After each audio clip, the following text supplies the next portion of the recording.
but we should think of ourselves as all equal, and that we should be all loving and caring, and be have tolerance, have tolerance, and be able to accept other people because they're different, and that we should all try to settle our differences and be loving and caring people and share with each other whatever knowledge that different races or people from different countries have, and that we should love and take care of each other, and to respect the environment and all living things, because we all have to live here together and love and peace. Have a basic, be humble, and not think of oneself, but to think of each other. If everybody's thinking of somebody else, if I'm thinking of somebody else, there's somebody else out there who will think of me. I've always heard this saying, you help others, others will help you. And I've seen that. I help others out. Not everybody will always help, but whenever I need help, help is always there. So it's just to be, not to think of ourselves as better than anybody else, but to think of ourselves as all human beings and equal, and that we're all here to share this earth, and to share and love one another, and to live in peace and harmony with all of the creation. That was the original instructions by the Creator, was to live in peace and use it and take only what we need. So what do you think about this? Because it seems that in many races and at this moment in the world, do you think that it's an inbuilt quality in man to be peaceful, to be caring, to be loving, and also, like you said, that the natives usually they say that want nothing. That's one of the instructions, that you should not want anything. And for the majority of people, this kind of situation that they would not want anything is like an impossibility. What would you say about this? Well, I think everybody does have all the basic human qualities: love, care, and share, and to respect one another. I think everybody has that basic quality, and because of an imbalance, certain people can deal with it better, but because of certain group of people going another way, or not being able to I don't know, there's weak people, and then there's always somebody stronger than somebody else, emotionally and physically. And the people usually, because of whatever problems they might have at home, drugs and alcohol has a factor, might affect the kids in a family, and the kids will grow up and they might not have grown up with love and affection and knowing what sharing is. And so they end up teaching and losing and not knowing what that is. And then they pass it on, and other people pass it on. And I think everybody has that quality, but certain people have it locked inside and haven't found the right influence, or kind of haven't found the key to unlock those qualities, those good qualities that everybody has inside. And that sooner or later, it takes a lot of people a lot of time to unlock. And by other people suffering, sometimes it unlocks other people's emotions and makes them think about the way they're living. So by somebody else suffering, it's making somebody else who might have a good life think about the way they're living, and then maybe they start thinking about, hey, this person is down, should help. And I think everybody has those qualities, but certain people can't unlock it or get it out of themselves, and some people can. I'm not really. I don't know how to really explain it. It's, So, how would you say about this? Is also a very fundamental question nowadays. Is that people are sort of seeking for different kind of what you could say union or feeling of God, something which would unite them with the cosmic cosmos or something like that. How would you tell your by your own experience and your own understanding that how you are related to God? How do you communicate? How do you feel it? What does it mean to you? And what should it be? ah, that's a very good question. To me, I've had a pretty rough life. I have good things happen, bad things happen, and I think a lot of bad things have happened to me in my life. But then, always, it always made me, uh, by my suffering, it made me see other people suffering. So I'd want to help other people. So then I'd look for my own peace and my own identity, find out where I am from and who I am, and usually I feel at peace in the bush or on the drum. The drum to us in my language will say Tewegan. That's the drum. And to us the drum represents the heartbeat of Mother Earth and of the nation, the people. And that's our blood when we're drumming. That's the blood or the veins or the rivers of the Mother Earth and our blood flowing together. And I don't know. I don't really think anybody could really express or say how you can feel connected. It's just a feeling. It's just it's just there. Some people feel it more. Some people don't. I know lots of times when I'm feeling down or depressed or whatever. Just all of a sudden, I'll be in a good mood. Uh, Something good will happen. I'll see a friend I haven't seen for a long time, or I'll go for a walk in the bush, and just to see the peaceful, the peace in the bush, the animals, the fish, the animals getting along. I mean, I don't know how to really explain that. It just it's just there. I don't think anybody could really explain that. I got a hard time explaining that. It's just there. I just know. I pray like I was telling you, I think earlier on, that one night I burned sweetgrass, sage, and tobacco, and cedar, and I prayed to the Creator, Mishomis, great grandfather spirits, to watch over my family, and we're told not to necessarily pray for any person who gains anything for ourselves. We pray for those around us and to ask for guidance so that we can live according to original instructions, live as human beings and to care for other people. And so I prayed, and then it just felt like time stopped, and it was a nice moon out, the summer night last summer, and the time just stopped. It kind of felt like it stopped just for me. A nice beautiful moon out there, and it was just so peaceful and quiet. And I just finished praying. I sat down on the porch, my house, in my community, and I just sat there, and it was just I don't know how to explain it. It was just like I was part of the earth. I was part of the moon, the clouds. I was just in touch with the Creator, and there was this light, like a mist or a fog, coming out of the bush across the road, like calling me, like I was supposed to go there.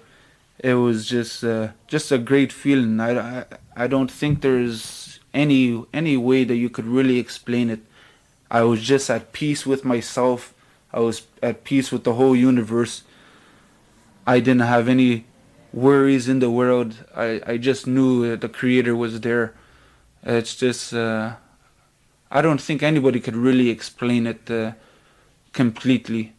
Nobody really can explain what it's like, but that's how I felt. And I know every once in a while when I'm hitchhiking, I travel across the country, I get a sign from an eagle. It represents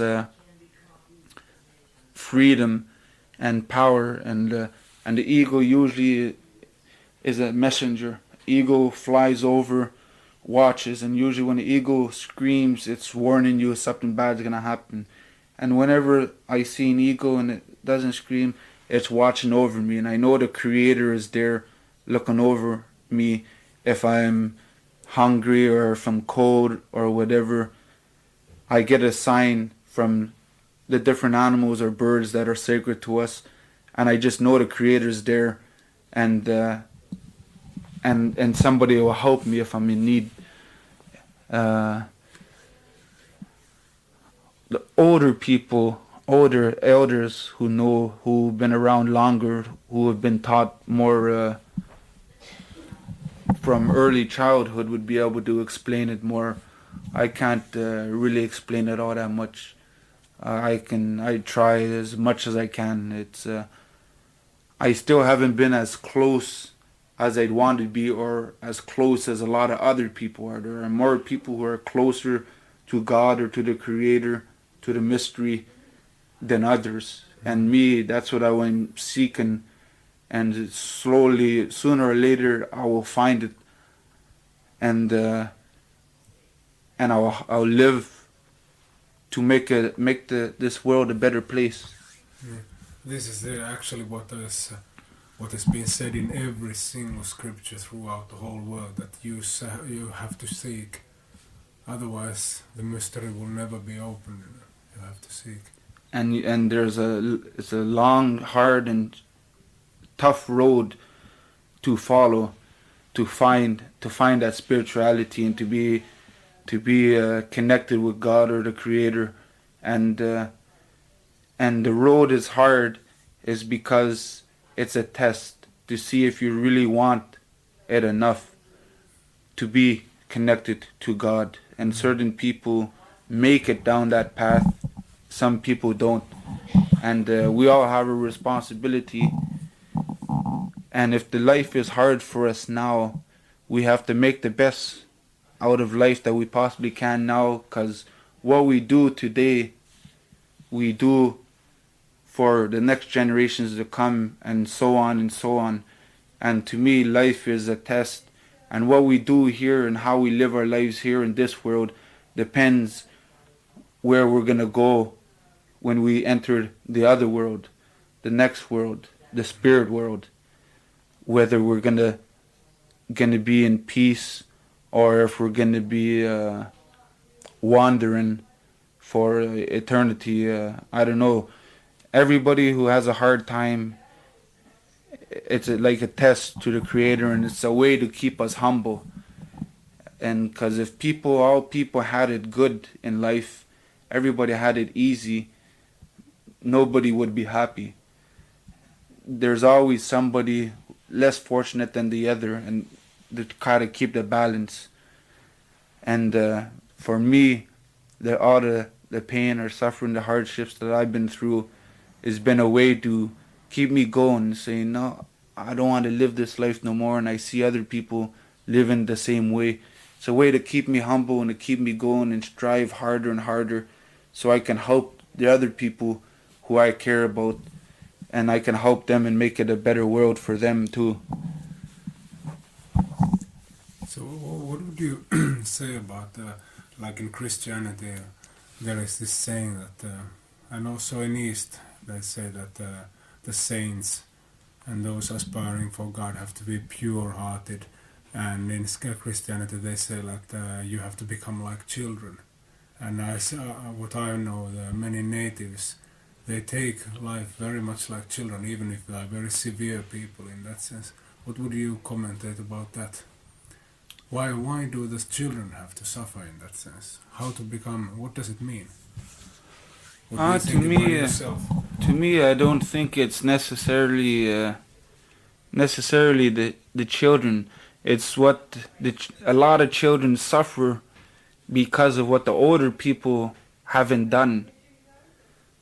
The older people have a responsibility. The older people have a responsibility to teach the younger ones the right way to go. And unfortunately, a lot of the older people have lost their ways for whatever reasons. So then the kids end up suffering, and the ones who suffer and who don't like living that way will usually strive. They will either die or they'll fight to stay alive and make a better world for them. And then when they have kids, then they'll learn from their pain and suffering and bad experiences. They'll learn from that, and they'll be able to help and teach the younger children after that. And Yes. then life it gets better. Like for me, my parents have had a hard time in their lifetime too, and it had an effect on me, and I didn't like seeing what went on in my childhood and seeing other people what went on in their. So by my suffering and my pain, I wanted my pain and suffering to stop. Also, all the pain and suffering of all the other people that I see suffering in this world. So I suffered so I can understand. I can understand what other people are going through. So, and I wanted my pain to stop, and I seen other people suffering and in pain too. So I wanted my pain to stop, and I had to go through, or I had to see other people suffering too, to understand that there's something wrong, to make me want to change myself too, because I was in pain, and change my life and make it a better world for my kids if I ever have kids in the future. So I'll know, because I would have experienced what it's like, and so I can let them know and tell them right from wrong and what to do by whatever mistakes I made in my life. I'll try to tell them not to make the same mistakes, so then we can make the world a better place to live again. And what we do today, it has to benefit the next generation, because the world is so damaged now. The less we do today, the more our children and the next generations will have to do in the future, and they will struggle. And the world wasn't meant to be like the way it is now. Creator never made the world the way it is now.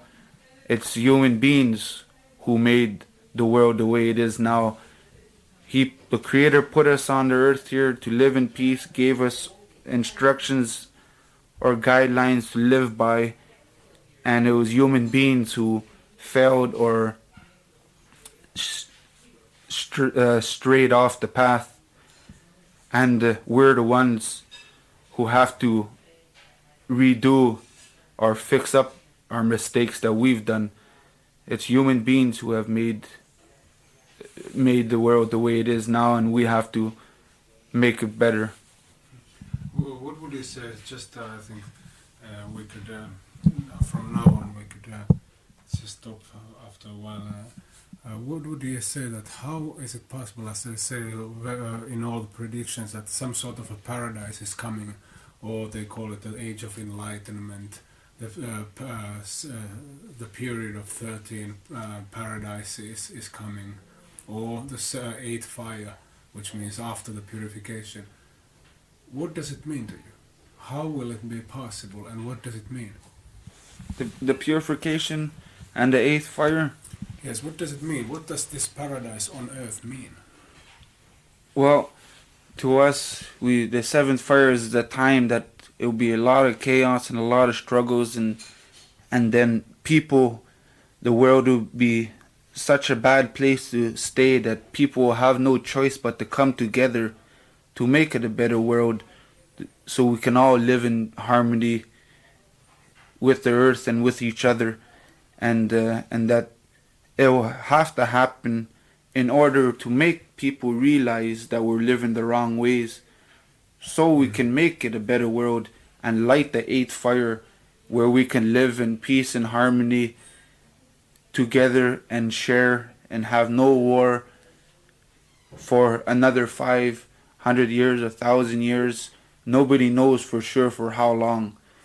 But this world is getting worse and getting worse, and it's there's a reason, because it's gonna be so bad that people have no choice but to stop being ignorant, because everybody after a while will be affected, and that they'll have to start doing some stuff and will have to get together. A lot of people won't do anything or help anybody else out because they haven't been personally affected, so they don't know what that person is going through. But the world will become so unbearable to live that people will not be ignorant anymore, and people will have to come together so we can light that eighth fire and live and go back to the ways and live and follow the instructions the Creator gave to all human beings on this earth. That's what it means, where we can live and have no war, no poverty, no starvation, no quarrels. And as far as I know, that I've heard, it's supposed to be for another 500 years that there will be peace on earth again. And according to different people, different prophecies, it might be longer, it might be shorter. Time is there is no fixed time. The Creator has control of time, and we have to make the best with whatever time we got. Is the God in man? Excuse me? Is God in man? Is God in man? Yes. Within him. Everybody has a part of the Creator. To me, I say Creator. Everybody has the Creator, parts of the Creator in us.